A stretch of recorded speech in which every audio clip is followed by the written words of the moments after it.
আসসালামু আলাইকুম। আজকে আমার বাচ্চারা কেক খাবে। ওরা আমার হাতের কেক বানানোটা খুব মজা করে খায় আর পছন্দ করে। তো সেই জন্য ওদের জন্য আজকে কেক বানাতে চলে আসলাম। তো আগে আমি কেকের ব্যাটারটা রেডি করে আনছি।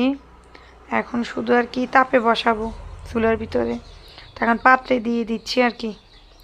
পাত্রে দেওয়ার আগে আপনার কাগজ দিয়ে তেল দিয়ে আগে পাত্রের নিচে দিয়ে নিয়েছি।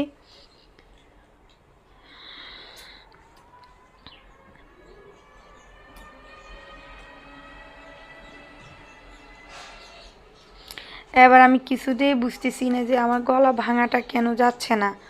গলাটা এমনভাবে বসে গেছে, এটা চেঞ্জ হচ্ছে না কণ্ঠটা।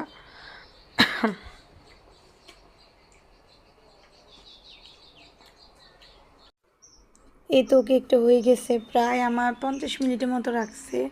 মিডিয়াম আগুনে করছি, কমপ্লিট। এখন ঠান্ডা হলে ওদেরকে কেটে দিব। ধন্যবাদ সবাইকে।